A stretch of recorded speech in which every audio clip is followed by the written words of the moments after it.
നാളെയുടെ പ്രകാശത്തിന് ഒരു കരുതൽ. പോത്തീസ് ഹൈപ്പർ സ്കൂൾ പഠനോത്സവ വിതരണം പോത്തീസ് ഹൈപ്പർ വെള്ളയാണിയിൽ നടക്കുക.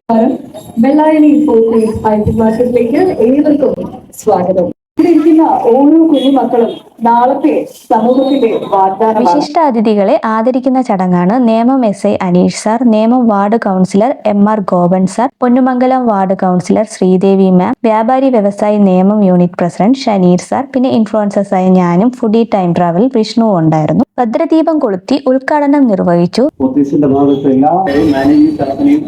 ആശംസകൾ നേർന്നുകൊണ്ട് നിർത്തുന്നു. ട്രിവാൻഡ്രം പോത്തീസ് GM രാജീവ് സാറും വെള്ളയാണി സ്റ്റോർ മാനേജർ ബിജു സാറും ഒക്കെ സംസാരിച്ചു. ഈ പ്രോഗ്രാമിലെ ഏറ്റവും ഹൈലൈറ്റ് ആയിട്ടുള്ളത് വിദ്യാർത്ഥികൾക്കായുള്ള പഠനോപകരണ വിതരണ ചടങ്ങാണ്. ഫാത്തിമയാണ്, എന്നിവരാണ്.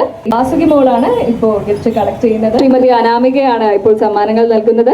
ഫസ്റ്റ് സ്റ്റാൻഡേർഡ് മുതൽ +2 വരെ പഠിക്കുന്ന 55 സ്റ്റുഡൻസ് ആണ് പഠനോപകരണങ്ങൾ ഏറ്റുവാങ്ങിയത്. പോത്തീസ് ഹൈപ്പർ വെള്ളയാണി 2ാം വാർഷികത്തിലേക്ക് എത്തി നിൽക്കുകയാണ്. പോത്തീസിന് ഇനിയും ഇതുപോലത്തെ നന്മ നിറഞ്ഞ പ്രവൃത്തികൾ ചെയ്യാൻ സാധിക്കട്ടെ. നാളെയുടെ പ്രകാശത്തിനൊരു കരുതൽ എന്ന പോത്തീസ് ഹൈപ്പർ സ്കൂൾ പഠനോത്സവ വിതരണ പ്രോഗ്രാം വളരെ ഗംഭീരമായി അവസാനിച്ചിരിക്കുകയാണ്. എല്ലാ കുഞ്ഞുങ്ങൾക്കും ആശംസകൾ. Thank you.